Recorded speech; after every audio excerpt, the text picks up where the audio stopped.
अब चलिए आगे बढ़ेंगे। उत्तर प्रदेश की राजनीति में विधानसभा चुनाव से पहले टिकटों की कथित खरीद फरोख्त को लेकर बड़ा विवाद खड़ा हो गया है। दावा किया जा रहा है कि कुछ राजनीतिक दलों में विधानसभा टिकट के लिए करोड़ों रुपए की मांग की जा रही है। निषाद पार्टी के एक पदाधिकारी का कथित ऑडियो भी सामने आने के बाद आरोप लगे हैं कि टिकट की कीमत 2 करोड़ से लेकर 8 करोड़ रुपए तक की तय की जा रही है। बातचीत में यह भी कहा गया है कि आधी रकम पहले और बाकी टिकट की घोषणा से पहले देनी होगी।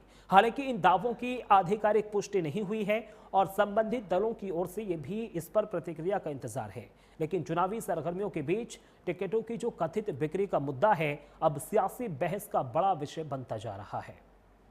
तो देखिए, लगातार ये जो पूरा मामला है वो गहराता हुआ नजर आ रहा है। दूसरी तरफ से बयानबाजी की जा रही है कि जो टिकट की खरीद फरोख्त है वो 2 करोड़ से 8 करोड़ रुपए तक की जा रही है। लेकिन इन दावों की आधिकारिक पुष्टि होना अभी बाकी है, क्योंकि अभी विधानसभा चुनाव कोसों दूर है। लगभग एक साल से कम समय बचा है विधानसभा चुनाव होने को। लेकिन यहाँ पर टिकट की खरीद फरोख्त को लेकर बयानबाजी तेज हो गई है, आरोप प्रत्यारोप शुरू हो गए हैं। कीमत 2 करोड़ से लेकर 8 करोड़ रुपए तय की जा रही है, यह कहा जा रहा है। बातचीत में यह भी बताया गया है कि आधी रकम पहले और बाकी टिकट की घोषणा से पहले देनी होगी। हालांकि इन दावों की अभी तक आधिकारिक पुष्टि नहीं हुई है, आधिकारिक पुष्टि होना भी बाकी है और संबंधित दलों को इस पर भी प्रतिक्रिया का इंतजार है, क्योंकि लगातार जिस तरीके से पूरा आरोप है ये टिकट खरीद फरोख्त का, वो बढ़ता हुआ नजर आ रहा है। लेकिन चुनावी सरगर्मियों के बीच टिकटों की कथित बिक्री का यह मुद्दा अब सियासी बहस का बड़ा विषय भी बनता जा रहा है। आखिर किन लोगों से पैसों की डिमांड की गई है, क्योंकि जो राजनीतिक बयानबाजी है उनकी ओर से तो ये साफ इशारा हो रहा है कि उनकी ओर से ऐसा नहीं कहा गया है।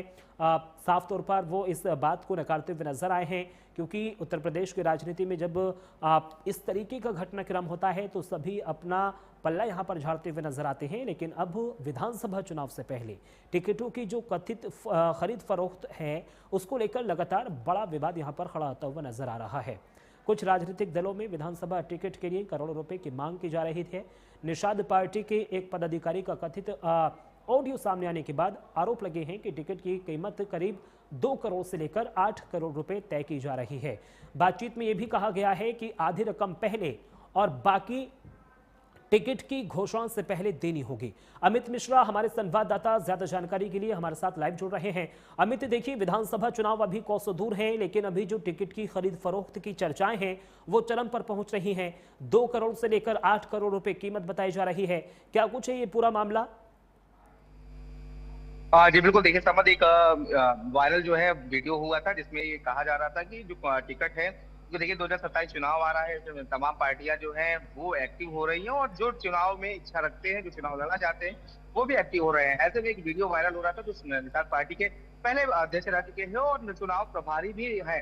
ऐसे में उनका जो वीडियो है वो वायरल हो रहा था, जिसमें जो तमाम जो एनडीए के घटक दल है, चाहे वो अनुप्रिया पटेल की पार्टी हो, उसके साथ ही साथ निषाद पार्टी हो और भाजपा हो, सभी में ये बात की जा रही थी, जिसमें ये कहा जा रहा था कि जो टिकट है वो पैसे के बल पर मिल जाएगा, पहले एडवांस देना पड़ेगा, उसके बाद जो टिकट है वो मिलेगा। पिछली विधानसभा चुनाव की बात करें तो उस विधानसभा चुनाव का जो रेट था उससे इस बार 1.5 गुना जो रेट है वो बड़ा मिलेगा। और जो व्यक्ति ये बात कर रहा था वो ये भी कह रहा था कि हमारा जो 5 से 10% कट है वो भी मिलना चाहिए, जो हमारा हिस्सा है वो भी मिलना चाहिए। और उसको लेकर के ये सारी बातें की जा रही थी और दावा किया जा रहा था कि जो टिकट है पैसा जैसे मिलेगा, जिस हिसाब से पैसा मिलेगा उसी हिसाब से टिकट दिया जाएगा। इसके बाद देखिए लेकर के इस सवाल को लेकर के जो निषाद पार्टी से कैबिनेट मंत्री संजय निषाद से बात किया, जो निषाद पार्टी के सर्वे सर्वा है, उनसे जब बात की गई तो वो इसको लेकर के उन्होंने कहा कि जो व्यक्ति इस वीडियो में दिख रहा है, इस वीडियो वो व्यक्ति पहले ही समाजवादी अगर बात करें तो वो निषाद पार्टी से निष्कासित हो चुका है। वो पूर्व में था, लेकिन जिस पद पे होने की बात की जा रही है उस पद पर कोई ऐसा वो नहीं है कि वो उस पद पर नियुक्त किया गया था और उससे पहले वो बाहर हो चुका है। उसके बाद उन्होंने कहा कि इसको लेकर के 4 सदस्यीय टीम गठित की गई है। राष्ट्रीय स्तर की टीम है, वो जांच करेगी। जांच के बाद खुलासा मतलब तमाम चीजें क्लियर होंगी कि आखिर में ये वीडियो क्या है, उसकी सत्यता क्या है। अमित, देखिए, संजय निषाद के पास आप खुद पहुंचे थे, आपने बातचीत की थी, उस दौरान क्या कुछ कहा गया था संजय निषाद की ओर से? क्योंकि कहा जा रहा है कि निषाद पार्टी का ही कोई पदाधिकारी है जिसका ये कथित ऑडियो सामने आया है और उसी के बाद ये हलचल तेज हो गई है। क्या कार्रवाई की जाएगी अगर ये पदाधिकारी निषाद पार्टी में नहीं है तो? हाँ जी, बिल्कुल देखिए हमने समझ सवाल भी पूछा, हमने कहा उनसे पूछा तो उन्होंने ये कहा कि वो पहले ही निकाला जा चुका है और इसी तरीके की जो कार्यशैली थी इसी कारण उसको निष्कासित किया गया और वो पूर्व में पार्टी से जुड़ा रहा हो, लेकिन अभी पार्टी से उसका कोई लेना देना नहीं है। हमने ये भी पूछा कि आखिर में जब पार्टी से लेना देना नहीं है तो जी। आप उस पर कार्रवाई क्यों नहीं कर रहे हैं? क्या कोई आपने प्राथमिकी दर्ज कराई? क्योंकि पार्टी की कहीं ना कहीं छवि धूमिल हो रही है। तो उसको लेकर के वो थोड़ा सा गोलमोल जवाब देते हुए नजर आए। उन्होंने कहा कि इसको लेकर के जांच कमेटी बना दी गई है, 4 सदस्यीय कमेटी है, वो जांच करेगी। जांच के बाद तमाम जो वीडियो है उसका साक्ष्य संकलन करेगी और एक रिपोर्ट तैयार की जाएगी। रिपोर्ट तैयार होने के बाद ही हम 1 हफ्ते का समय दे रहे हैं। 1 हफ्ते के बाद कोई कार्रवाई की जाएगी। जब पार्टी की बैठक होगी तो पार्टी की बैठक में ये निर्णय लिया जाएगा कि आखिर में क्या कार्रवाई की जाए। लेकिन इस वीडियो को लेकर के वो दरकिनार करते हुए नजर आ रहे हैं और साफ तौर से इनकार कर रहे हैं। कह रहे हैं पार्टी में जो लोग मेहनत करते हैं, मेहनत के बलबूते और पार्टी जब बैठती है, समीक्षा करती है, उसके बाद टिकट दिया जाता है। इस तरह के जो वीडियो कथित तौर पर वायरल हो रहा है, ऐसा कोई उन्होंने जो खंडन किया है और उन्होंने कहा इस तरह की वीडियो जो है वायरल हो रहा है और जो व्यक्ति इस वीडियो में दिख रहा है उससे उनका कोई लेना देना नहीं है। इसी तरीके के आरोप जो है वो सुभाषपा पर भी लगे थे। अब देखिए जब उनके भाजपा के महासचिव यानी ओपी राजभर के बेटे अरुण राजभर से बात की गई, हमने खुद उनसे बात किया तो उन्होंने भी यही बातें कही। उन्होंने तो एक कदम और आगे निकल करके कहा, उन्होंने कहा ये पूरा समाजवादी पार्टी करा रही है। समाजवादी पार्टी जो है अपने चीजों को छिपाना चाहती है, इसलिए इस मुद्दे को आगे करा रही है। इस तरह की जो सफाई है वो दोनों पार्टियां देते हुए नजर आ रही है। लेकिन एक सवाल जरूर खड़े हो रहे हैं कि क्या आप योग्यता नहीं आर्थिक तौर पर जो आर्थिक योग्यता रखता है उसको टिकट मिलेगा? क्योंकि ये देखिए जो वीडियो वायरल हो रहा है ये तमाम तरह के सवाल खड़े कर रहे हैं। अमित, सवाल ये भी है देखिए, क्योंकि उत्तर प्रदेश की राजनीति में कथित खरीद फरोख्त के टिकट को लेकर जो विवाद है वो कोई नया नहीं है। हर एक राजनीतिक पार्टी की ओर से ये दावा किया जाता है कि हमारी तरफ से कोई बयान नहीं दिया गया, उन्हीं की पार्टी से बयान दिए जाते हैं। सवाल ये भी है, क्या जिस तरीके से विधानसभा चुनाव क्योंकि नज़दीक हैं, इस तरीके की हमें चर्चाएं, इस तरीके के बयान देखने को मिल सकते हैं? जी बिल्कुल देखिए जाहिर सी बात इस तरह के बयान देखने को मिल सकते हैं। आप देखिए आरोप और प्रत्यारोप दौर चल रहा है, लेकिन एक पार्टी में कोई व्यक्ति रहे और बड़े स्तर पर वो कार्यकर्ता रहा हो, प्रदेश अध्यक्ष हो, आपका चुनाव प्रभारी हो। चुनाव प्रभारी मतलब वो दमखम रखता है, बड़ी ओहदा है उसका। उसके बाद अगर उसका वीडियो वायरल होता है तो आप इसलिए से कह करके दरकिनार नहीं कर सकते कि वो हमारी पार्टी में नहीं है, हमारे पार्टी से पहले निष्कासित हो चुका है। लेकिन अगर वो निष्कासित हो चुका है तो किस तरीके को दावा करता नजर आ रहा है और अभी तक कार्रवाई क्यों नहीं की गई? 1 हफ्ते का समय क्यों लिया जा रहा है? क्योंकि देखिए कहीं ना कहीं चुनाव 2027 नजदीक आ रहा है।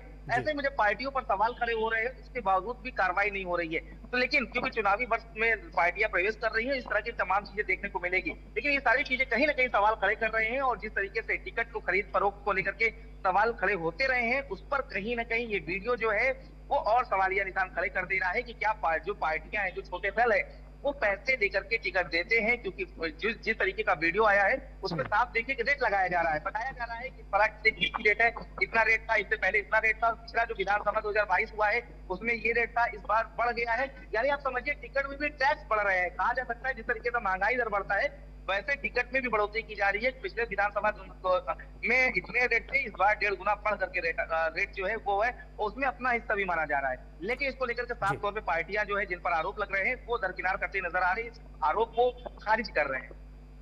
अमित देखिए, सवाल मेरा ये भी रहेगा, क्योंकि देखिए जिस तरीके से टिकटों की कथित खरीद फरोख्त की ये तमाम जो चर्चाएं अब शुरू हो गई हैं, क्या हम ये कह सकते हैं कि एक तरीके से भ्रष्टाचार को ये बढ़ावा दिया जा रहा है?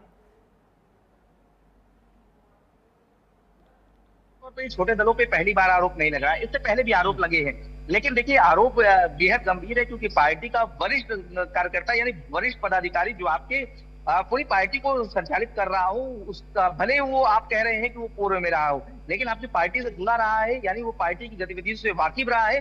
अगर वो व्यक्ति इस तरह की बात कर रहा है तो कहीं ना कहीं भ्रष्टाचार को लेकर के ये गंभीर सवाल है। और क्या वाकई में जो कार्यकर्ता जो मेहनत करके कार्यकर्ता आगे बढ़ते हैं, पार्टी को आगे बढ़ाते हैं, जो जुझारू होते हैं, क्या उनको आर्थिक तौर पर अगर उनके पास योग्यता नहीं है तो उनको दरकिनार कर दिया जाएगा और इस तरीके से पैसे के बलबूते पर वो टिकट पा जाएंगे, फिर वो जनता के बीच जाएंगे। इस तरह के तमाम भ्रष्टाचार को लेकर के सवाल खड़े हो रहे हैं। अब देखने वाली बात होती है कि आखिर में पार्टियां अगर कह रही हैं कि ये वीडियो गलत है तो उसको लेकर के क्या कार्रवाई करती है। अभी तक पार्टियों की तरफ से तो सफाई हुई है, कार्रवाई के तौर पर अभी कुछ नहीं है। बस कहा जा रहा है कि जांच कमेटी बैठेगी, रिपोर्ट तैयार करेगी। इससे पहले भी ऐसे आरोप लगे हैं, उस समय भी जांच कमेटियां बैठी थी, लेकिन उसके बाद क्या कार्रवाई हुई ये किसी को पता नहीं। ठीक है, बहुत बहुत शुक्रिया तमाम जानकारी हमारे साथ साझा करने के लिए अमित। अब देखने वाली बात ये होगी कि जिस तरीके से तमाम आरोप यहां पर लग रहे हैं, हालांकि इन दावों की आधिकारिक पुष्टि होना भी बाकी है, और अगर पुष्टि हो जाती है तो फिर क्या कुछ कार्रवाई यहां पर जो तमाम पार्टियां हैं वो करती हुई नजर आएंगी। फिलहाल देश का एजेंडा में मेरे साथ सिर्फ इतना ही, मुझे दीजिए इजाजत।